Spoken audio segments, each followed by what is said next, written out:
My name is Oscar. My name is Carl. And this is what we watched this April, bit of March. Mostly March. Right. And we're squeezing in April, you know? Yeah, we're halfway through April. Yeah. Oh, wait, no, this will come back out at the end, towards the end of April. Well, I've shattered the illusion then, haven't I? We record early. Yeah, sometimes we're ahead of the schedule. Is that a crime? Is that a problem? I'll be honest, I believe Zoom month went we were mid-month, you know. When we came up with a cracking concept. I mean, that's the problem, you know, when lightning strikes, you gotta go, and maybe sometimes it's on the 14th, that's an issue. My next pitch is for us to do movies with verse in the title. Ooh, okay. I'm liking that. I like that. Yeah, no, I could really go for that. I can't think. The only one is a film I watched recently, which was very good, but I can't imagine we could do it for the podcast. I was gonna say my first film was Kramer vs. Kramer, but do you want to do that for the who would watch this? That'd be good. I'm sure there's lots of comedy to pull from. There is a lot of comedy. I think Meryl's freaking phoning it in. No, Carl, it is a month little review. We're just chatting about some films we've watched this month. Yeah, and we want to talk about. You know, we're not always negative. Sometimes we're positive. I mean, looking at the films, a lot of positivity down here. That's right. Yeah, he's absolutely right. Mm-hmm. Before we start, what would you have ranked our beautiful Zoom movies that we watched? Of course. Well, let's just recap. So we did Unfriended, we did Mercy, and we did War of the Worlds. And then to top it off, we had Zoom, Tim Allen's Zoom. I'm immediately putting Unfriended right at the top, and then it's a race to the bottom. It sure is, isn't it? It's what makes it fun. Yeah, this is tough, and I can't believe I'm really saying this. I believe,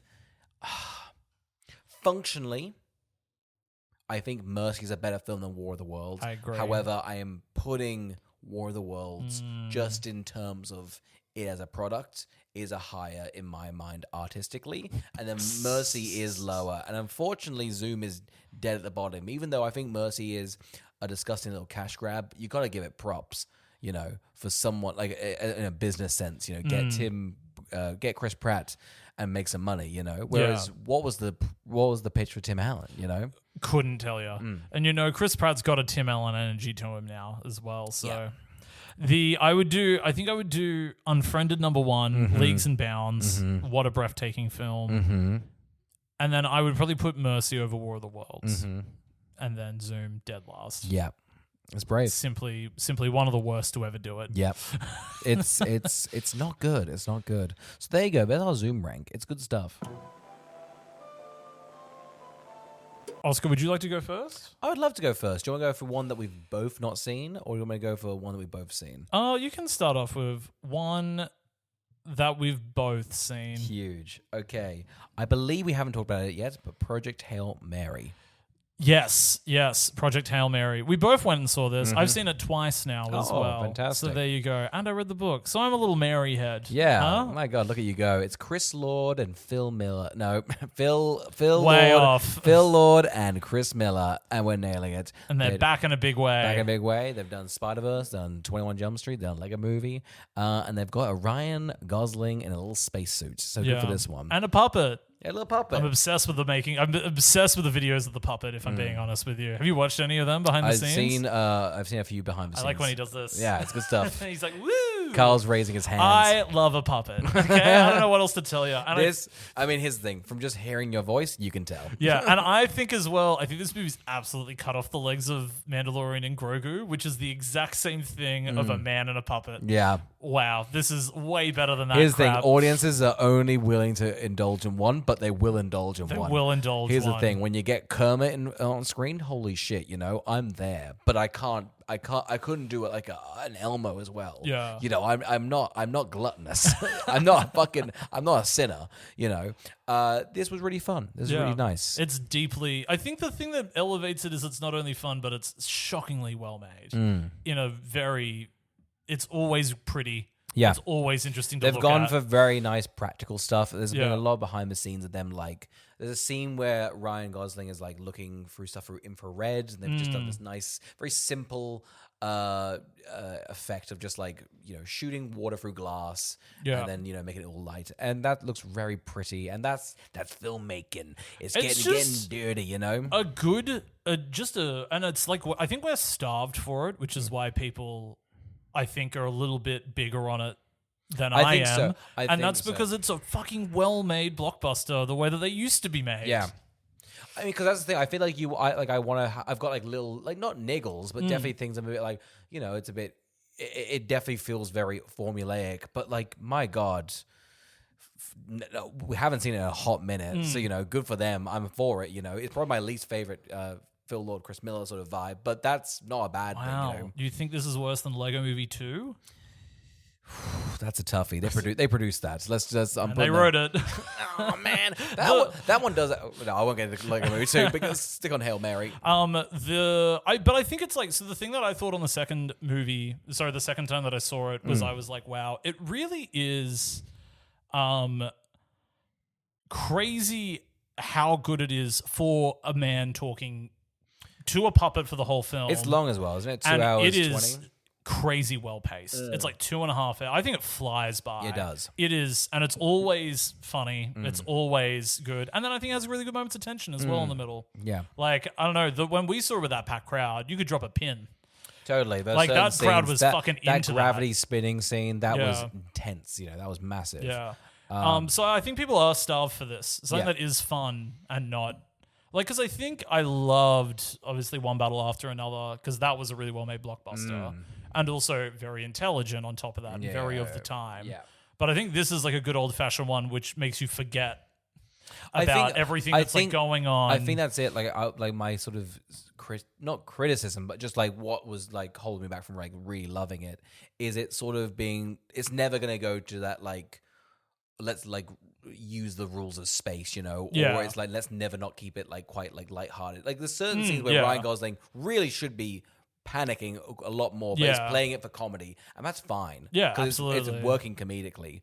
But you are right, like there just isn't this at the moment, so you just like it's filling a void that quite frankly should be filled. And I'm not even sure if anyone's even trying.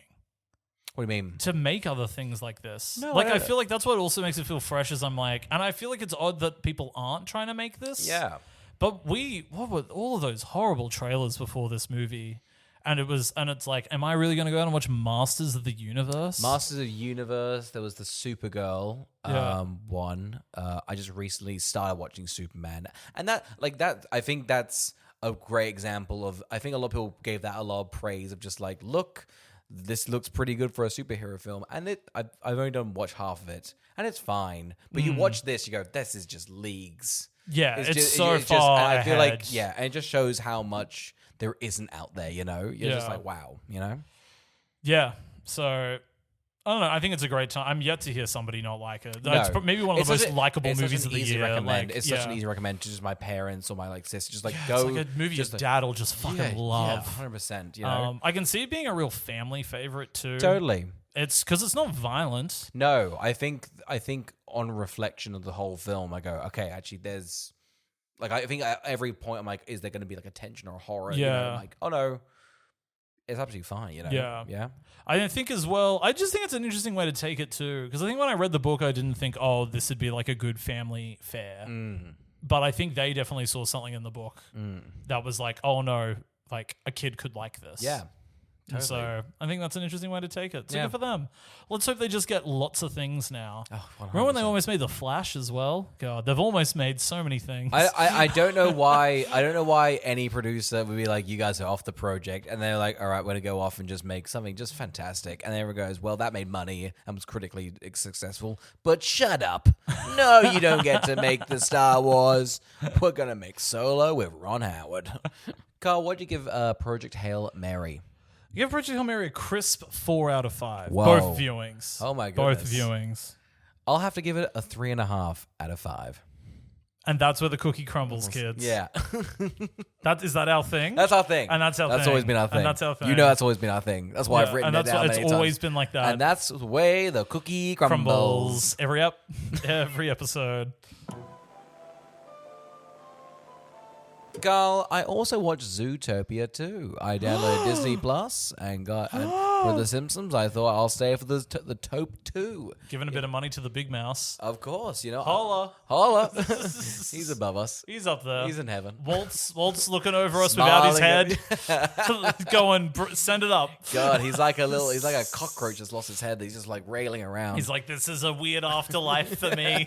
I had a lot of power down there. It is funny, whatever happens to your body, I guess if that's the logic, does heaven... We won't get into it. Zootopia 2.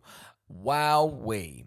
I've forgotten about it since watching it, but hey, had a bit of fun while watching it, I think. Yeah, I think it's fine while watching. It's definitely nowhere near the quality of the first one. Nowhere near, and I think the plot is not as strong. I think it takes a while to get going.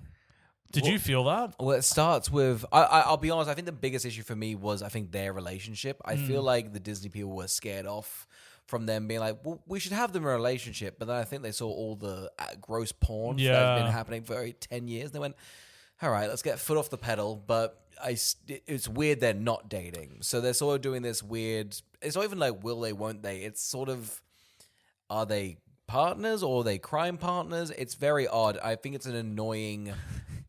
through line throughout the whole film. Yeah. I think that's my biggest issue with it. Yeah, I thought it was weird too because they came... What is the time jump they're doing? It's like a month... Wait, no, he's done the entire police course and then they've become partners. Mm-hmm. I just remember finding that I didn't think where their relationship or friendship was made sense for the history that had ensued. Yeah. So...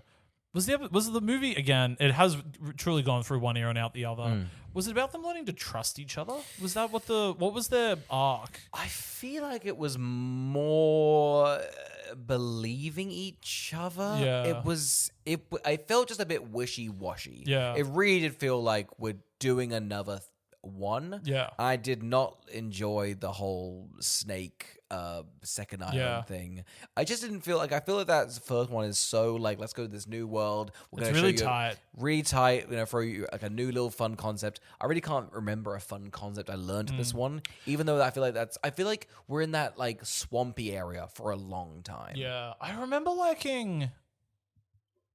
thinking the back half was stronger than the first half because I just remember it took them ages to get out of Zootopia and to go to the new lands. Yeah. And then they also kept on meeting up with characters from the first film. And I was like, stand on your own 2 feet. Yeah. Be your own adventure.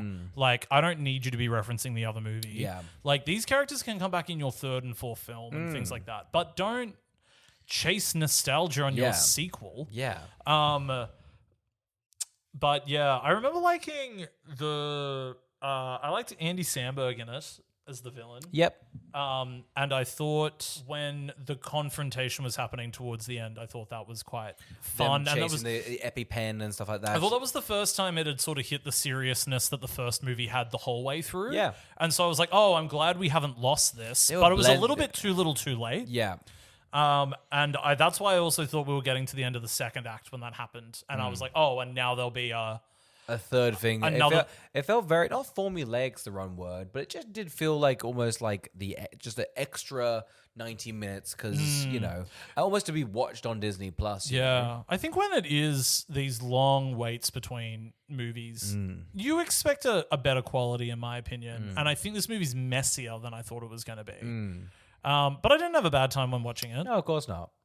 And I do still really like the characters in the world. So I don't think it's done any damage to the brand, but I thought it isolated me a little bit more than I wanted it to. I'm not rushing to a third one, No, and that was the shame for me, is I rushed to watch Zootopia 2 because I loved that first one so much.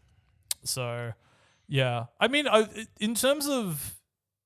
Is it about generational wealth? Or was it... That's the villain sort of thing. Yeah, I remember thinking that was a good plot for a child. Yeah. Like, I thought that's an interesting thing to explain to a child, like generational erasure as well. Like, erasing culture was interesting. And then that third one's going to be about birds because there's no birds in Zootopia. What's that about? Whoa, okay. What if they're racist, but like, they're right for it? Like, they're kind of like, they're like annoying. They're the Fire Nation. Yeah, whoa. Every third one's got the Fire Nation now. I mean, that's Avatar. They've done it well. Can't wait to get Zootopia. I think I gave it a 3. I'm also giving it a 3. Yeah. I think it just gets a passing grade. It is nicely animated and there's some good... I remember there being some good jokes. Is there a Skimble Shakes joke? It was one big joke. The Cats joke. I can't remember what it was. Yeah, but yeah. I remember it hit. It's God. You know what? Good for that Cats movie because I think everyone's been like, "It's Cats musical's insane." Yeah, I think people are paying attention to Cats all of a sudden, and so that movie's old. Like now, that movie's like 2019. That's a 7-year-old film. Yeah, and I guess that's the way the cookie crumbles. That's the way the cookie crumbles. And that's the way the cookie crumbles.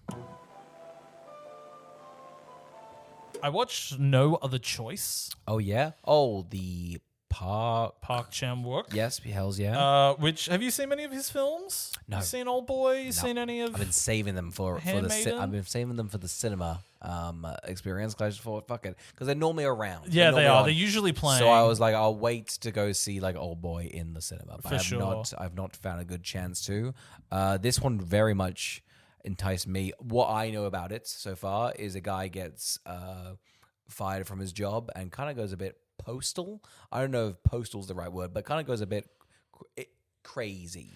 That's what I've heard. That's the logline I've heard.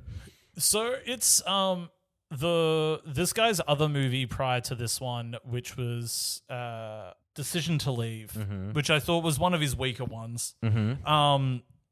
And so I thought, has he lost his touch? And he hasn't. Hells yeah. No Other Choice is absolutely fantastic. The plot is basically a man is working in paper.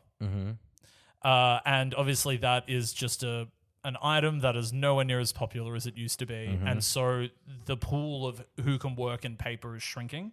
And he wants to hold on to his status in society. So when he loses his job and there's not that many other paper jobs happening and one pops up, he submits for it only to find out there's so many other people that have submitted for it. Yeah. And he works out everybody that's submitted for it and works out where in the pile he reckons his resume lands. And he reckons it's 4 down. Yeah. So he decides he's going to kill the top 3. Terrific. Real fun. Yeah. And it's way smarter and way more clever and way more dramatic and sad and an incredible look at why would you chase status and what matters to you and why should work matter anywhere in your life and should anyone really care what you do with a 9 to 5? Is it more so what happens past that time that brings you joy? Great. All of that stuff. And it is just excellent. And on top of that, it's thrilling and it's funny and it's outlandish. And it is a high recommend for me. I'm giving it 4.5 stars. Hells yeah. And remind me, is it the way the cookie crumbles? It is indeed the way the cookie crumbles. Write it down. Cookie crumbles. Yay, nay. Yay. Carl, I alluded to it earlier with your suggestion of Verse Month, but I also did watch Kramer v. Kramer. Have you seen it? I have seen Kramer versus Kramer. I had not seen it, and I'd heard the Marriage Story comparisons, and my partner and I were like, you know what? Saturday night, let's watch a freaking. Let's see what we could be going through in 20 years. She kept pushing a lot of sad Holocaust movies. She was like, should we watch Zone of Interest? I'm like, I gotta tell you, ruining my Saturday. Yeah. I'll stick with a Kramer v. Kramer. But we did watch Kramer vs. Kramer, and for those who don't know the plot, Meryl Streep walks out on Dustin Hoffman with a child. I couldn't believe it. And he's left being a neighbor to Kramer from Seinfeld. Precisely. And things get wacky when he clones. The outfits are outrageous. The plot's ridiculous. They get stuck in this goddamn car park for 40 minutes. It's real good. They just want to get a booking at a restaurant. This fucking soup guy. I won't even mention it. No, it's so good. We started it and it was a bit. Dustin Hoffman is this like massive like douche from like 70s ad guy, and it was a bit of like don't say this is like what this is. This is just an outdated film. Oh my goodness, like the heart and soul that he brings to this role for the first half. I'll try not to spoil it, but pretty much just seeing him raise a child, and I think the structure of it is almost like this would be a whole film, and then for the film to almost have this last third act, really good stuff. It's truly great. Yeah. have always thought it's probably like an all-timer movie. Yep. Like I think it's like a top 100 Yep. film. I couldn't believe how like simple that is. I couldn't believe it made the most money in 1978. Yeah, I know. Everybody came out and was like, we love that film. Yeah. Granted, not that anybody paid that much money to go see Marriage Story, but that was a bit of a phenomenon for a moment. I think so. You know, I think divorce is always sort of skirted around, and yet a lot of people go through it. Yeah. So it's always interesting to see it depicted. And I mean, maybe this is just my perception of it, but I don't know of a way it's done poorly. It's always done pretty raw and emotional, and it just seems like a lot of writers are going through it, or directors. It's sort of like, is your divorce, are you going to go a Kramer versus Kramer way, or a Marriage Story way, or a Mrs. Doubt way? And those are the three main things of a divorce. Precisely. Most lawyers will go, hey, we've got three options. They're all great. One of them involves a montage that could start right now with these two queens over here. But yeah, no, just understood why Dustin Hoffman and Meryl Streep. I couldn't believe it's 50 years old, that film. Oh, I know. God, I was like, how old are they? They're getting up there. Yeah. But just terrific stuff. Everyone's great performance. I don't know if they got nominated for an Oscar. I don't know what the go It was a big awards. That got Best Picture, didn't it? I think so. I think famously won out over like, I think it's the famous like 5 movies, isn't it? Like it's a good year. Yeah. But just terrific. Massive recommend. I won't go into the spoilers, but big fan of that. 4.5 out of 5. I also gave it a 4.5 out of 5 when I saw it, but I'm amped to watch it again. Of course. Is I remember the boy being really good in it. Boy's terrific. Yeah. Boy's really good performance. And I think you're a bit like, at the start again, I was a bit like, ugh, this can really go two ways. And I think it being 50 years old is a bit like, oh, like if it just is a little hang-ups, it's gonna like ruin it. But they just absolutely switch, and it just goes terrific. Yeah, and there's some really hard moments that the kid has to perform, and I think matches like Dustin Hoffman, which is crazy. I remember it being tough because I watched it with my dad, and my parents have not gone through a divorce. Touch wood. And I remember as a kid also just being like, don't do this to me. That kid's not having a good time, and he's acting right now. I'll be 1,000 times worse. I'll not be on a performance. I'll cry. I'll lash out. And that's the way the cookie crumbles. I ran out of theaters. No, I ran 2 theaters to watch Wuthering Heights. Oh, you ran out of 2 I cinemas? ran to see it. Okay, gotcha. I watched it 4 weeks after its initial release. Yeah. Packed. Oh yeah, it looks very. It was still going, you know. Yeah, it was still it was a bunch of women and me and my partner just having an absolute ball. Yep. Hells yeah. It is, I think, style over substance personally, but I also think she's made a very palatable and entertaining version of Wuthering Heights. Tight. And I think if you're going to get high and mighty about that, watch any other version of it. There's that many. It's unfortunate.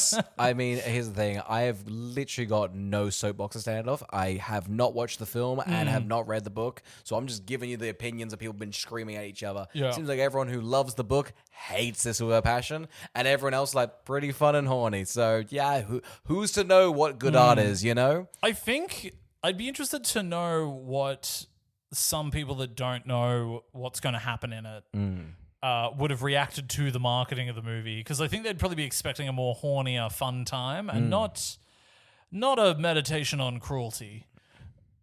But isn't that horny? Yeah, God, it's horny. Yeah, there is. Miss Fennell's like, you know what? I know that's a bummer, but goddamn, I'll make you throb. She gets it. And I mean, I don't think it ended up being true, but people thought she might be doing a remake of Cruel Intentions. And I was like, that'd be good. You know what?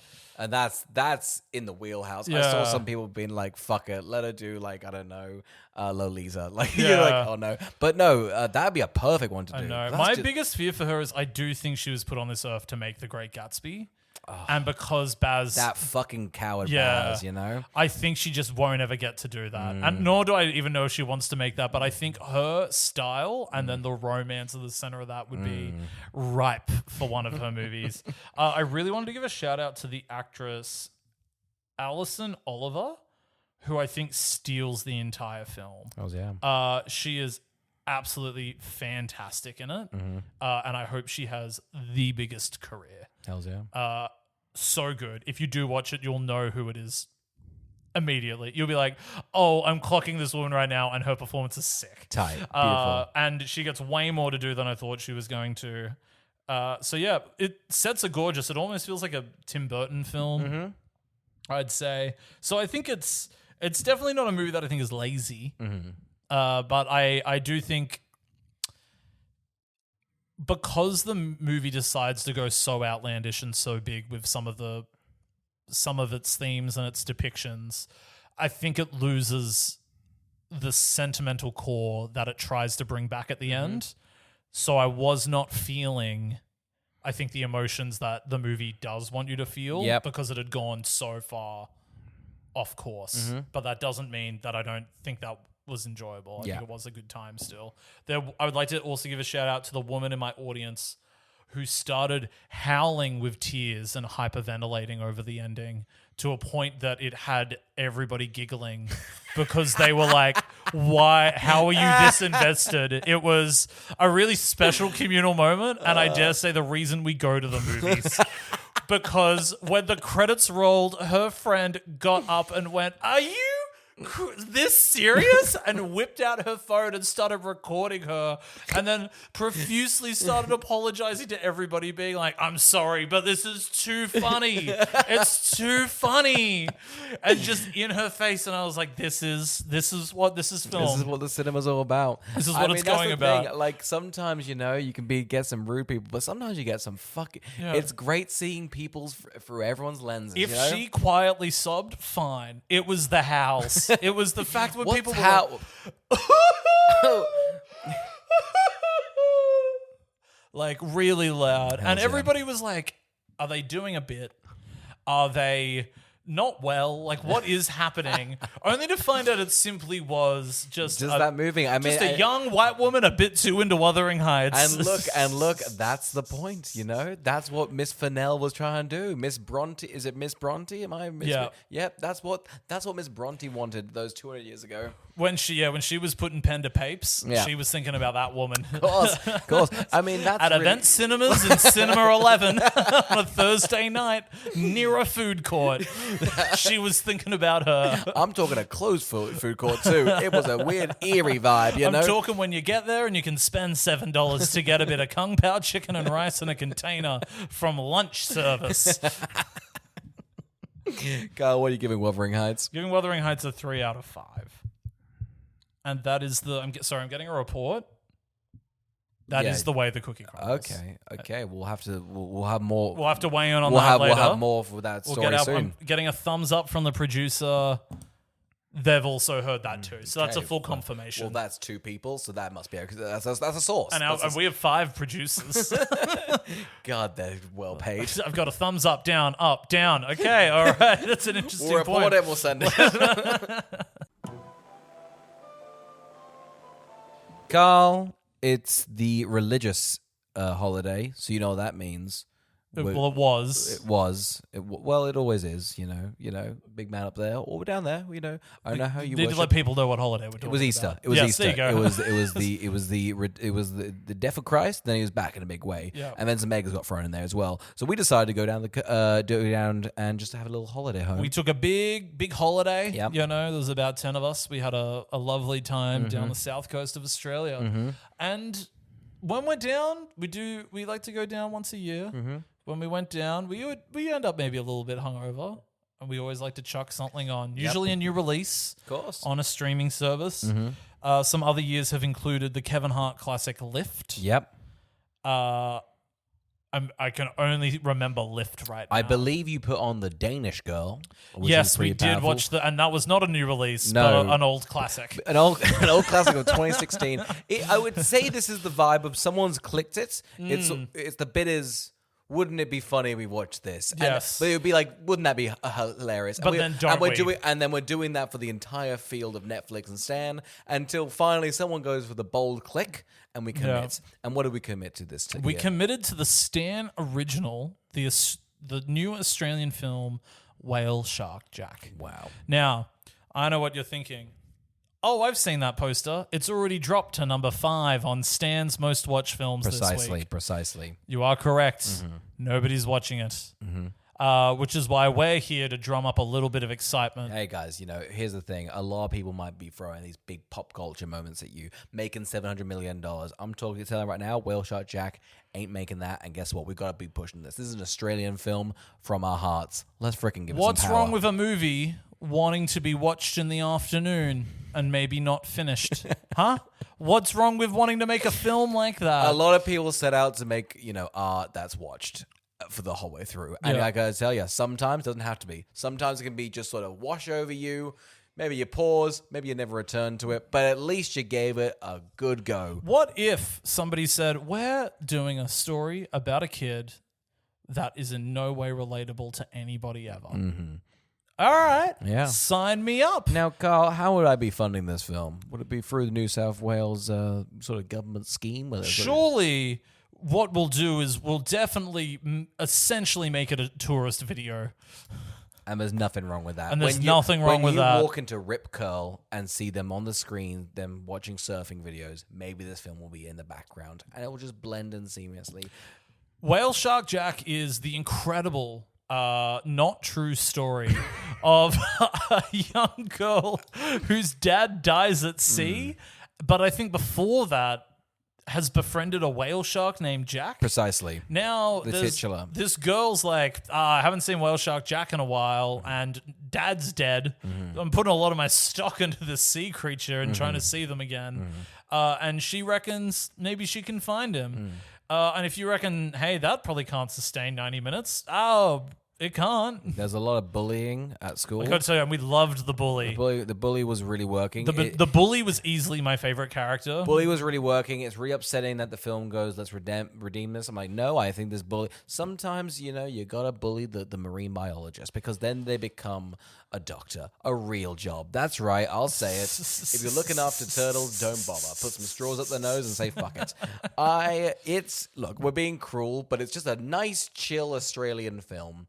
Yeah, it's not striving for a lot. It's a la Nim's Island. I feel like this is the plot of Nim's Island. Sure. I'm pretty sure. Yeah. So this child's like, I want to save the shark. I need to get a ragtag bunch of group. I got. She befriends the local IT boy from school. Yep. Who I don't think is any help, if I'm being honest. Precisely. And frankly, she almost gets them killed. Yeah.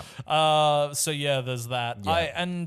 She has a kooky aunt, and I'll be honest, a mum just really trying to do a lot, and quite frankly, her daughter's... So mum just trying to get through it. Her husband's dead, and she's stuck with this horrid child. Horrid child goes... Imagine making your husband's death all about this girl, because she's like, but that was my dad, and it's like, she knew him longer than you knew him. Give the mum a break. I'm glad you bring this up. Constantly orphans... I bet you've never done lines with your dad, little girl.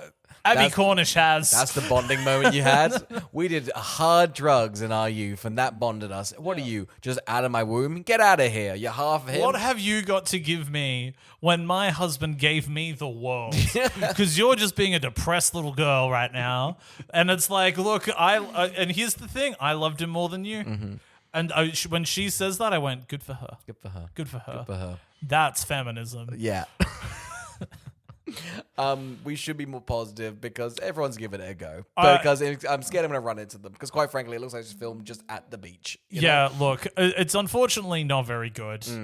But in terms of, look, if you're one of these people that says there's not a lot of color in movie anymore, this is a colorful looking movie because it is a tourism commercial. They've turned up the sepia. They've gone, you guys like Queensland or the vibe of Queensland? Yeah, it's down here. Yeah. Whale Shark Jack. Whale Shark Jack. Check it out. I just think it's tough because I don't relate to a whale shark jack, but I do relate to a kangaroo jack. And that's the problem. And that's our first versus. Of course. Oh my God. Could you imagine? Fuck. Get the producers on the phone. Now you saying I know they're at the beach. Land, sea, or air? Where are these two fighting? Oh, you've got to make it even for the two, so it'd have to be air. Yeah. And that's a question. In terms of a 3-act structure, first fights in the sea, second fights on the land, boom. Tiebreaker, we take it to the air. Powerful. And that's where we turn out there's Galar Jack. Oh. And that's the real villain. Carl, you're printing money. I You're know. printing money. I know. What do you give Whale Shark Jack? Oh, I gave it a 1.5. Yeah, I give it like a I think I gave it a 2. I give it a 2-ish. I'm actually going to check. I gave it a 2. I gave it 2. Check it out if you have Stan. I think if you have a child, they probably won't love it either. Yeah. And that's the way the cookie crumbles? Yeah. Yeah. What a bummer. I feel like if you're on Letterboxd, you can see where the people that worked on the movie would have given it a 5. There's only 10 5s. Yeah, and then there's all of us. Oh, there's only 73 reviews? We're a third of those. That's a shame. Guys, support Whale Shark Jack. Guys, go out. Just so people know. Can I say as well, sorry, if you're on Stan watching Whale Shark Jack, you don't have Letterboxd. I think there's a Venn diagram of people that are watching this film and have Letterboxd. It ain't it. Can I also say as well, because this movie was viewed over 3 days, we watched about 25 minutes a morning, and it's really only a 75-minute film. In our third allotment of the 25 minutes that we watched, I thought Oscar's partner had put on this film because this was an important film to her youth. And she had seen it before. And she had not, because it had turned out it had come out the day we started watching it. Debut. It was an Easter release. Yeah. So I didn't realize we were watching a brand new film because it felt made so long ago. It had the vibe of a mortified episode. Yep. Not a bad thing, but it is a mortified episode. You know? Absolutely. And if you are watching a mortified episode, you are waiting to be mortified. So you're getting blue balls all film. You're getting Whale Shark Jack. You're going, surely he's going to turn around and eat that girl. And it's surely a Moby Dick situation. Come on, give me something. Carl, I'm half watching Superman. That's right, I'm an hour in. Okay. Here's my first impressions. Yeah. My biggest issue with Superman is they go, he is a weird superhero to bring nowadays because I think we're done. It's like bringing I don't know, hey, here's a guy. It's a simple superhero. He's odd. Yeah. So I like at the moment that they brought him in and his main motivation is the fact that he does not fit in this modern world. Loving that. Yeah. I am loving the artistic choice of it being a bit more colorful. I think it's been very grim the last 10 years. I do like... who's the owner of DC now?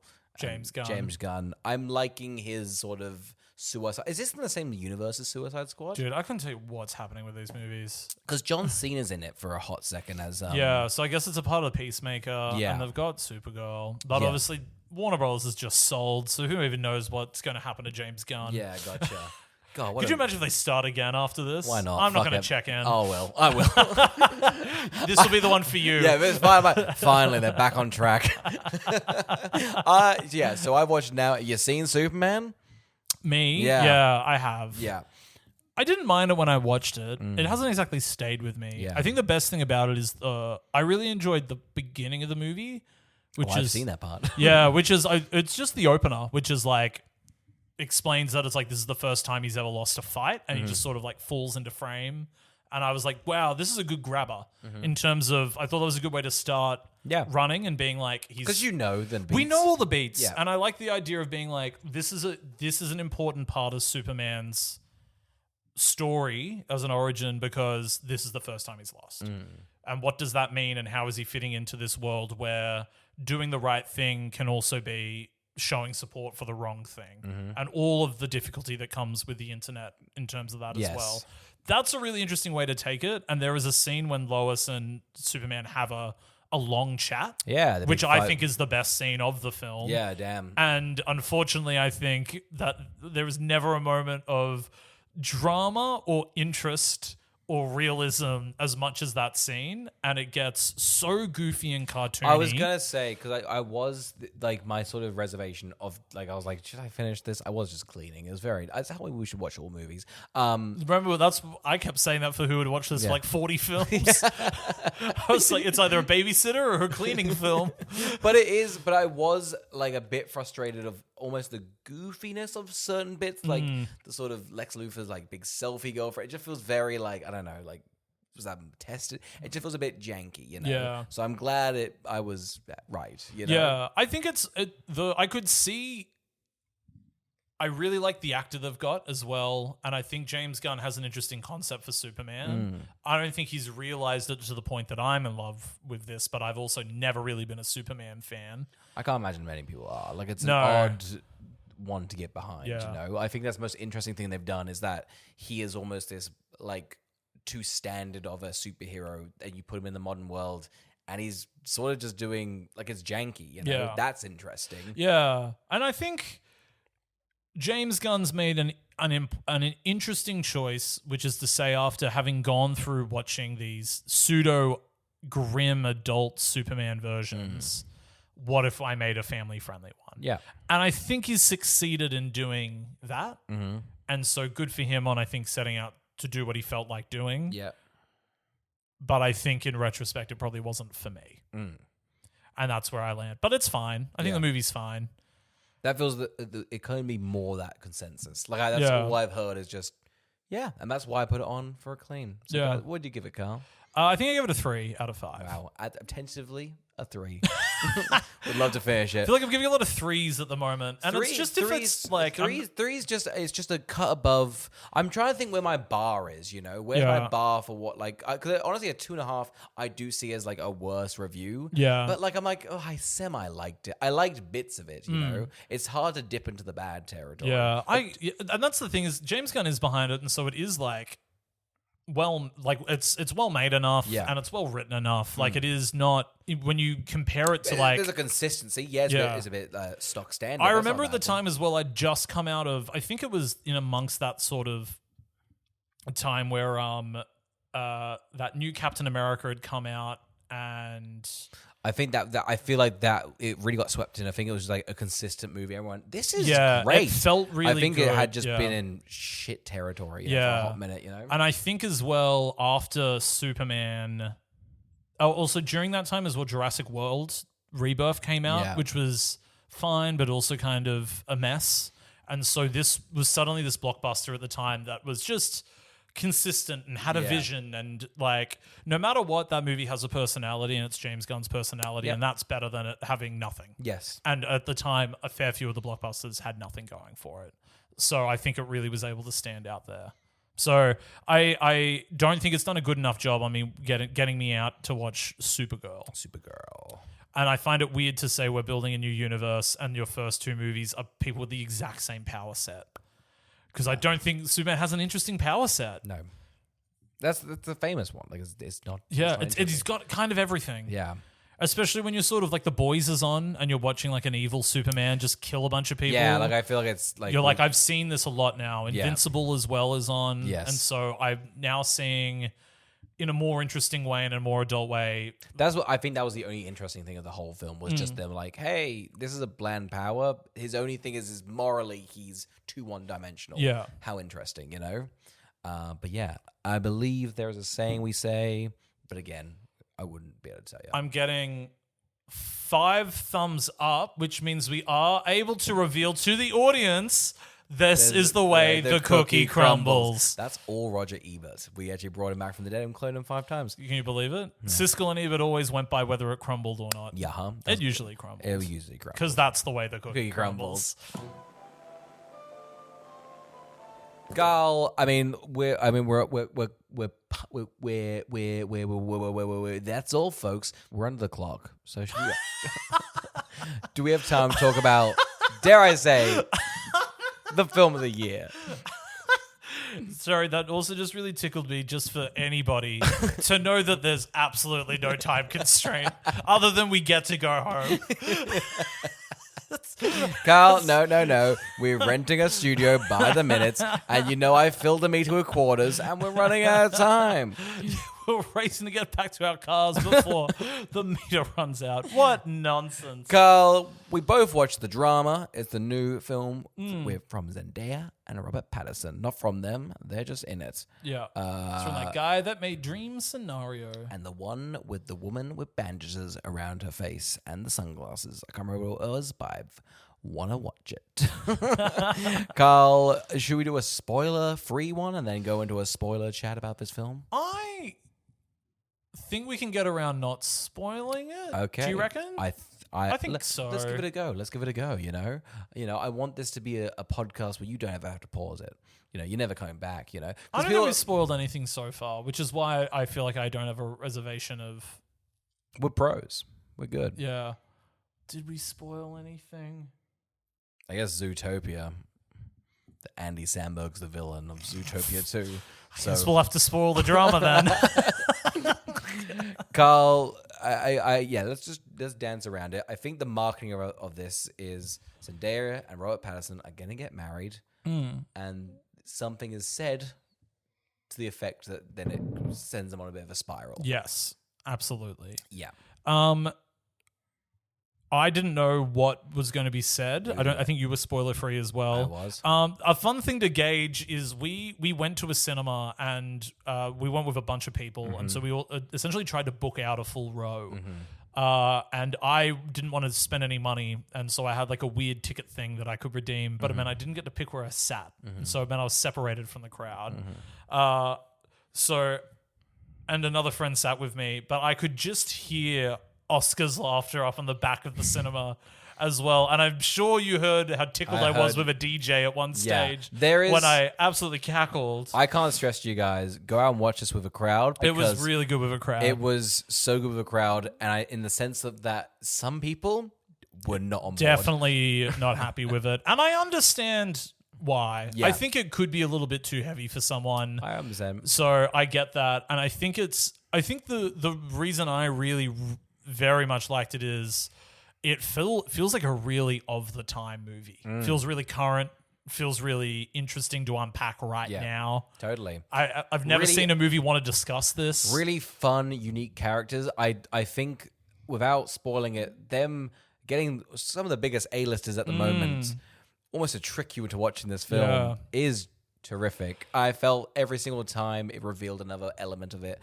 I was just biggest smile on my face that they were going down this dark. And I thought it was a nuanced conversation about it as well. I didn't think it was making fun of anything. I didn't think it was turning what it wanted to talk about into a gag. No. Even though it was a comedy, which I think is a risky move that pays off. And I really commend that. I don't think it's diving into the topic I don't think that's its purpose, but I think just playing out to see what this sort of looks like and this dilemma. Yeah. I don't think it's saying anything massive or anything like that, but I am very much enjoying the what if. Well, I thought it discussed it more than I thought it was going to. When the reveal happens, there is some really good comedy after that, and I assumed the reveal was to set up the comedic situations.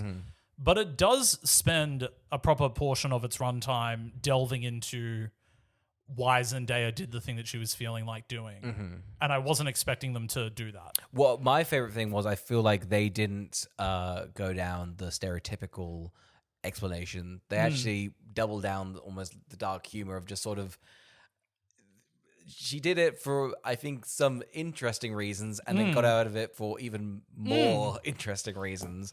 Which I felt really kiddie though to me. Yeah. In a sense where I'm like, I can see why this would happen to a kid. Totally. I felt like it wasn't a script going, that was too much, let's pull it back. It's like, no, we're actually going to snowball into this of just like, this is probably what happened.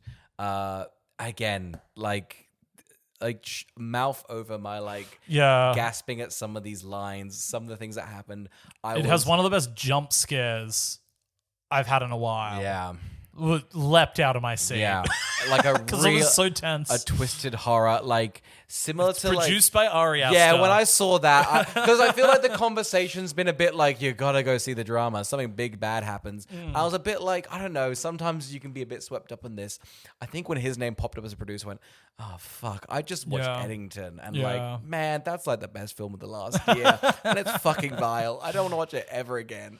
God, it's good. And that being the sort of tone, I'm like, woofed. Yeah. I can't wait to watch Dream Scenario, and I can't wait to watch the Bandage one. But no, I think Robert Pattinson, playing a weak little man. Again, where's Timmy's of this? He's got to play a little freak. I think all our leading men have the ability to be kind of just shell of men. I just think, and good for him. He did it. And Zendaya's towing the line of charismatic. And God, we discussed it after, at length, but just her like pretty privilege is the one wrong thing, but just toes a line of just like go, okay, there we go. There we go. Yeah, I think we discussed that if the leads weren't attractive, would the movie feel different? Yeah. But I love that. I feel like it's very purposeful. I love sort of chatting about each character's motivation and sort of why they've overreacted or reacted to a certain thing. Yeah, and I think that's the other thing too, is I think they're really interesting characters. Like, I think the little things that happen over the lying and the spats and little things that are happening make those characters way more three-dimensional than I also thought they were going to be. Yes. Which I think also lends itself to the movie. Yeah. Like, I think once I was halfway through, I went, I do understand why big A-listers have attached themselves to this movie. Because I think it's a little bit of a good marketing gimmick, I think they've gone, this is actually quite an interesting character to play. Yeah. Especially when, I think... who is the Robert Pattinson? Especially because I think Robert Pattinson's doing this like Hugh Grant-esque performance in the movie, which once you sort of understand what the movie's about, kind of doesn't suit it. And because he's doing that, it makes it so funny. It's Hugh Grant having the worst day of his fucking life. Like it's like Hugh Grant's accidentally found himself in a much more serious movie than he's meant to be in, and he's like, oh no, but how do I get out of it? Like, and that's what's really clever. I just think, Robert Pattinson, just like him weaseling out of these situations. Yeah, he's really got no good. backbone. But it's like, really but good. You get why, like he's been fine for that for his whole life, and then this has come up. And then, Zendaya gives these little sparks. You go, that makes sense for you to do that. So, whoofed. It's really funny. I think in a cinema, that experience, that's like the love for it. That's what I'm going for. On reflection, I'm fine with the ending, tying it all together. I think you need that just like as a tick. But yeah, I feel like the experience I had was the most fun I've had in the cinema for a very long time.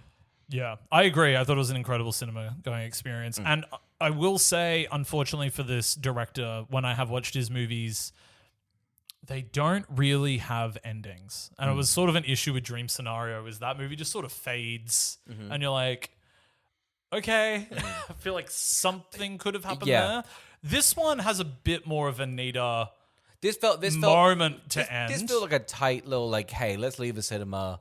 Let's give you the... I think the movie goes, you decide. Yeah. This is what the characters did, but now you can just decide. Make up your own mind as to what you think you would have done. Totally. I think it's not a bad thing, that ending. I think just with this whole state, I'm quite happy for it to almost just... Let's just smack it back together, you know? I don't mind that. Yeah. But yeah, really fun. Yeah. What do you give it, Carl? I gave it a 4 out of 5. Oscar? I gave it a 4.5 out of 5. Wow. And that's the way. I don't know what you're fucking talking about. Can you please stop with this whole, this is how the thing fucking crumbles? Oh, the cookie. It's how the cookie crumbles. That's it. No, it's quite a good line. It's quite a good line. And it's coined by us, TM'd by someone else. Timuz. I believe Oreo got the rights. Probably. Mr. Oreo. Or their twist dunk. Something. Link, dunk, twist. It's one of those words in that. I love the idea of dunking then twisting.